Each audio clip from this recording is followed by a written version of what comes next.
definitely people can change, but we can't change them. We can't control them. We can't make them. We can't fix them. Rah! I wish we could, but it doesn't work that way. The only way people change is if they...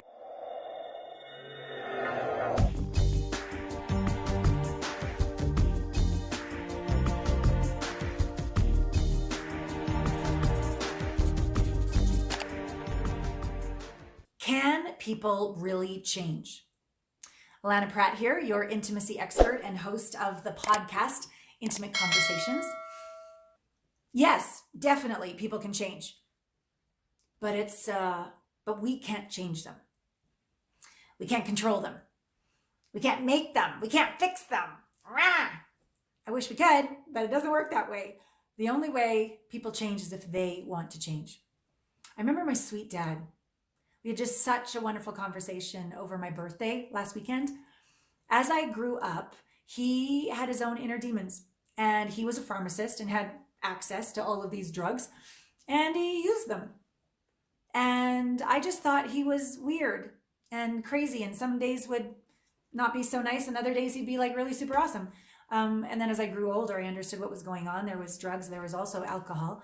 And I remember the first time he went to rehab, someone pulled the plug on him. So he got found out.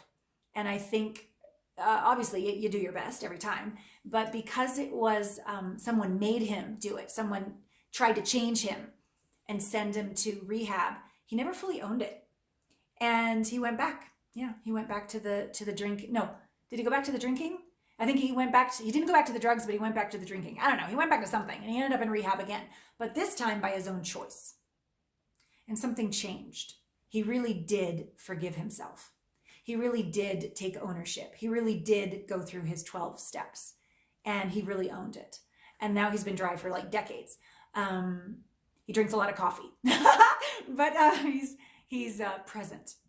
And now all these years later, that I've done my inner work from growing up in that environment and stop blaming him and trying to change him and instead take ownership and do my own inner work, triggered by various breakups with relationships, triggered by divorces, triggered by all the things that life will give you until you do the work.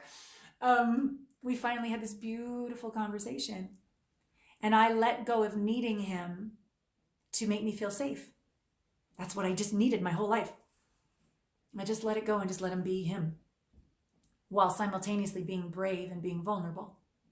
And he was so kind, so present. And I did feel safe with my dad for the first time ever. And I tell you that little story because it only happened because I stopped trying to change him and stopped trying to change my last boyfriend or my last husband or what have you, and was willing to take 100% ownership for me, not to condone their behaviors at all, but to go, you know what? I was part of this. I was part of this. What can I own? Where can I grow? How can I forgive myself? How can I awaken my grandeur? How can I make a different choice next time? And how can I bless and release, right?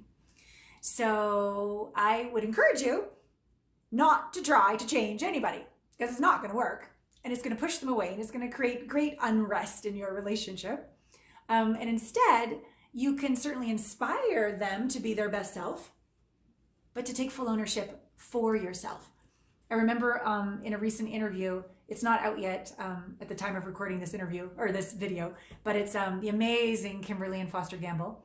And they were sharing with me some of their vows, some of their agreements in their beautiful 20-year relationship. And one of the first ones was when they first got together was, I will be an allowance of exactly who you are. I might not like it, but I refuse to change you. I will suggest if you do something this way, not this way, I'll be a little happier about that. But again, do what you're going to do because I'm in it for exactly who you are and exactly who you're not. And I was like, brilliant, brilliant, brilliant.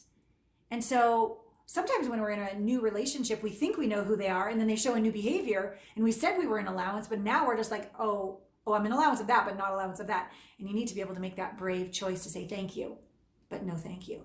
And not do, as I did, try to change them. Because I ultimately was just unwilling to forgive myself. And I was just marring myself in shame, right? So in terms of changing people, doesn't work. But what does work, and I wouldn't say changing yourself, but I would say growing and evolving. I have a lot of different processes, and in fact, I'm training my second round of Allana Pratt Method coaches right now. And one of our, I guess, signature processes, meditations, quantum psychology, spiritual technology processes, is how to create a relationship with yourself, intimacy with self. And how many times do we go inside and judge ourselves? That's a form of change. It's saying the way you are is not okay, change. Criticizing ourselves, the way you are is not okay, change. Or even abandoning and avoiding. Well, if you'd only be different, I'd pay attention to you. That's saying the way you are is wrong, change, right? But when we look inside and we find a part of ourselves we're just deeply embarrassed by, humiliated by, holding in so much, like, how could you, to ourselves, we're basically doing this to ourselves and saying, I'll love you if you change. That's not unconditional love, but we sure want that from others, don't we? But we haven't even given it to ourselves. So my encouragement would be to find a program. Ours is great. Find one that resonates with you and do the work to stop trying to change yourself, which actually allows for change. Because who wants to change if someone's like, you're wrong and bad, better change? Okay. No, you're going to be like, screw off. But if someone's like, you know what? You have every right to feel the way you're feeling. I acknowledge and validate, based on how you grew up and everything that you believe and all that you've been through, that you have every right to feel sad, mad, ashamed, humiliated, all the rest of it. And then I, as higher self, talking to little self, I'm sorry for all those years of shaming you, judging you, criticizing you, abandoning you. You already were sad in the first place. And then I did that to you. I'm sorry. I was trying to change us so we'd be happier and more successful and look good and not be rejected or get hurt again. But all I did was hurt you in doing that. I'm so sorry. And then here's the important part, which doesn't come overnight, unless it does. But anyways, for me, it's taken a while to get to this place. And I love you, humiliated self, ashamed self, scared self, insecure self, whatever self, even if you never change for eternity. No, that's unconditional love. Love without condition. I'll love you even if you're batshit crazy forever.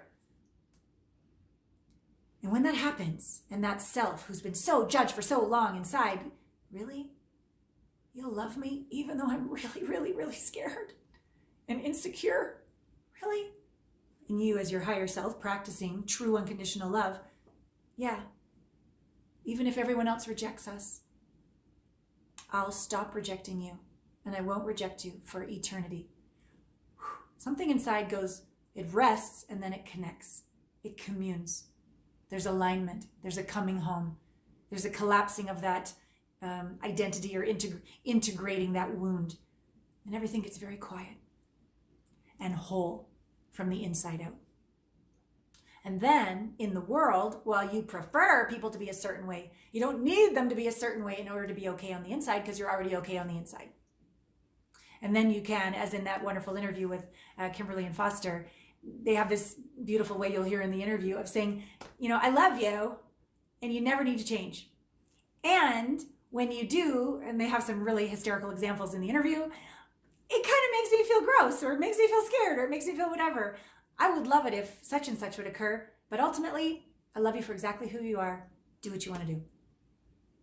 And it's really worked for both of them. And they both said that what, I don't know, like annoyed them about the other was actually a beautiful invitation to become even a better version of themselves. That they really knew that the other didn't mean to hurt them. They really could feel compassion because they do their inner work. And we talked in the interview a lot about the science of love. You don't just like love each other and it's all hunky-dory. It's work. And yet it's so fulfilling that it's, I don't know if we'd want to call it all the way to play, but it is playful at the end. It's fulfilling. I think that's a good word for it. It's fulfilling to roll up your sleeves, lean in, sit in the fire, grow and evolve, and celebrate on the other side with so much intimate connection and meaningful dialogue and turn on and deliciousness. It's totally worth it. It's totally worth it. So do the inner work, let go of changing the other. I'm here to support if I can. We have Heartmates for singles, Heartmates for couples. We have a wonderful intimacy blind spot assessment call with Natalie, my amazing intimacy success advisor. That's allanapratt.com/connect. It's really great to have somebody show you what the blind spot is, because I can't see mine to save my life. Neither can you. None of us can. That's why they're called blind spots. And so to be able to take your power back and have awareness, and then the steps of what to do, and all the different programs that we have to support you, and an incredible community that is so fun and so amazing and so real and so safe. We would love to welcome you to our family. All my love.